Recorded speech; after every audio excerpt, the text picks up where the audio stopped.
Hi friends, it's Monday and we're at the airport because we're going on our holiday this week. I hope you can hear me.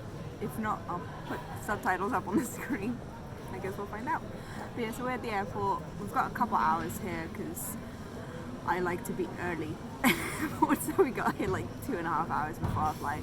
That's okay, we'll just walk around. So we'll update you as we go. It's Monday evening, night. What time is it? Like 10 something. Yeah, 10:30. 10:30 at night, and we're at the Airbnb.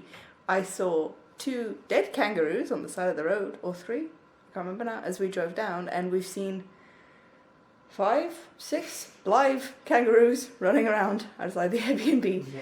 It's wild. I mean, it's not, we're in a town, but it's much further north than where we live, so there's more kangaroos. What do you think, Ben? Kangaroos. Kangaroos. We're exhausted. It was a long flight. It was only 3 hours, but it just felt so long. So, bedtime. So we'll see you guys tomorrow. Good morning. It's early, very early on Tuesday morning, and we're going to be going into Townsville town to see the town, obviously. Listen, I'm very tired. We didn't sleep well at all. We're exhausted. I think there was a span of like an hour where I just was awake in the bed. So, yay. Need to go find coffee now.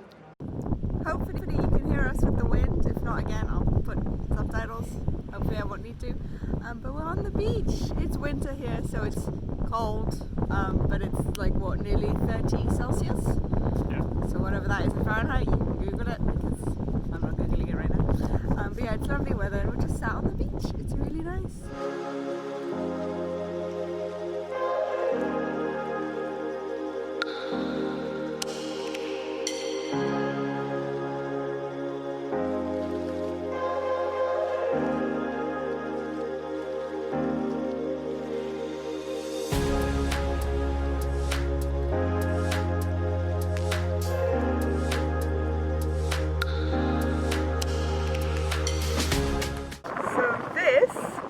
Is the local beach of the area we're looking to move to. So yes, we're sitting in the shade because I'm a redhead and I fry in the sun. I even fry in the shade, but at least I've got less chance. But yeah, this is the beach. So the tide is slowly coming out, which is why you can see little areas with little wet sand dunes. So when the tide's in, it comes all the way up to about here. And when the tide's out, it's all the way out there. So there you go. This is our hopefully local area very soon. So it's the end of the week, it's raining outside, and we're finally back home, as you can tell. So I didn't do any filming on the last day of the holiday, mainly because we weren't doing anything really that was vlog worthy. We were mainly just walking around the area we plan on moving to, and then walking around Townsville and just kind of having a look at what there is to see and do. And it was just kind of nice to not have to worry about cameras or like that kind of stuff, so we chose not to film. And we landed really late on the Thursday, and then we started to go pick up Nanny, so we only got to bed at like, I think it's 2 a.m. by the time everybody got settled back into bed, and then like it was only 3:30 by the time we fell asleep, so I'm knackered. Since getting pregnant, I really realised that like just lacking a little bit of sleep will have repercussions for days. It's not like the next day you're fine. It just goes on and on and on.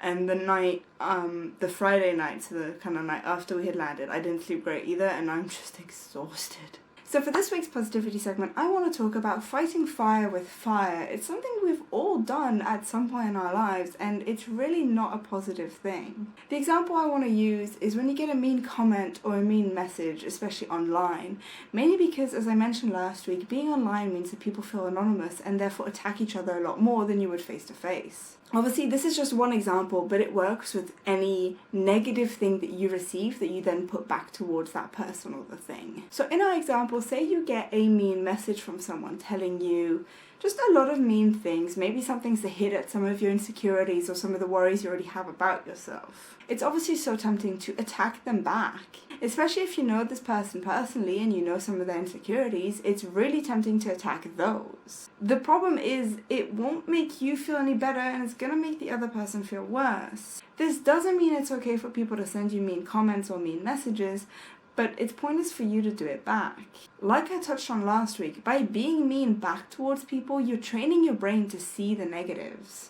Interestingly enough, psychology says that the things we dislike in other people are often the things we dislike in ourselves. So, a personal example, I relatively often will get comments from people who say that I talk with my hands too much and I need to stop. Now, this is something I was made aware of when I was quite young, and it's something that I was insecure about for a while, but then I realized it's just another way for me to express myself. And so I've grown okay to using my hands when I talk.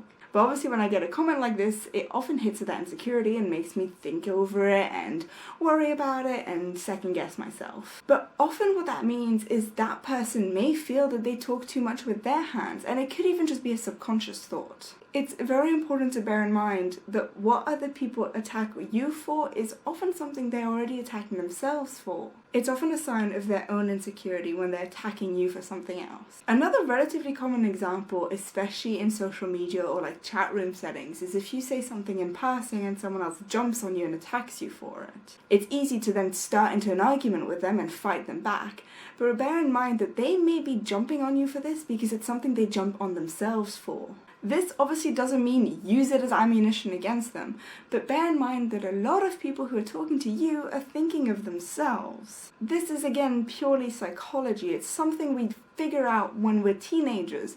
You're so busy obsessing over what everybody thinks about you, you don't realize that everyone else around you is thinking the same thing. Humans are extremely self-obsessed creatures, and we're so busy self-critiquing, we don't always have time to critique others. And often when we do critique others, it's the kind of things we already say to ourselves all the time. So if you're getting a mean message or a mean comment, try and think about it and look into it critically. First off, is it something that this person may feel about themselves and are just projecting onto you? Or is it a genuine thought this person has towards something you do, but not necessarily you? For example, moving your hands when you talk, or another one I get quite a bit is lipsticks. Not everyone is okay with bright lipsticks, and that's fine, but they often see that as a reason to attack me for it. Now, the essence of those messages aren't actually against me, they're against a trend. So I shouldn't really be taking them personally. I should look into them and think about why this person may not enjoy this trend or may be against it. So once you've looked into whether this person may be trying to attack themselves or projecting onto you, or if this person's actually attacking you or just a bigger bubble around you, you can kind of understand that most mean comments have nothing to do with you. This makes it a lot easier to remember to not fight fire with fire. Don't attack them back. If you find yourself wanting to attack them back, think of what you want to say and analyze that. Again, is this something you're insecure about? Are you attacking one of their insecurities? Are you attacking something that's got nothing to do with them as a person? Like I said last week, the more negativity you put out into the world and you focus on, the more negativity you're going to see in your life. And I've talked about getting mean messages in the past and kind of how to handle that in a positive way, and the same thing applies with fighting fire with fire. Do you feel the need to actually answer this person, or are you okay with just letting it go? And if you feel the need to answer them, don't be critical towards them. For example, with moving my hands, I often just don't answer these people. They obviously have a problem with my way of expressing myself, and I'm not going to change the way I express myself, and they're not going to change the way they see that, so it's just easier to let it go. However, with bright coloured lipsticks, I'll often answer the person and explain that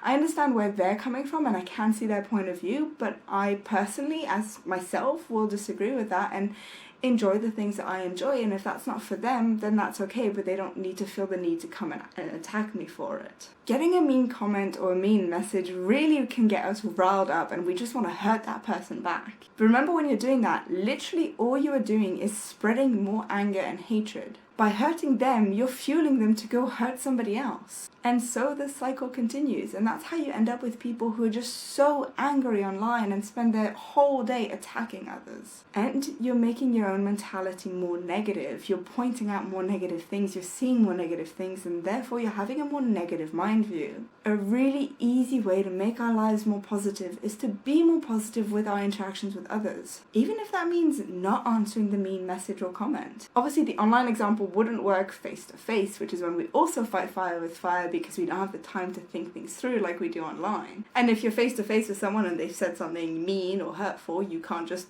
walk away from them. But there are a few things you can do to help the situation. Simple sentences like, I understand your point of view, I personally disagree, and I don't think we should continue this conversation because I'm not sure it's going to bring us anything. Telling the person that you understand where they come from, as long as you actually genuinely do understand their point of view, can really help bring peace to a situation. You can even just simply say, listen, I really don't want to talk about that kind of stuff with you right now. Can we just talk about, and then bring something else up, for example, a TV show you both enjoy, or a football game that was just on, or whatever that would move the conversation onto something else. Remember that positivity comes not only from your mindset but from your actions and the way you treat others, and it's a really easy way to spread positivity by being positive towards others.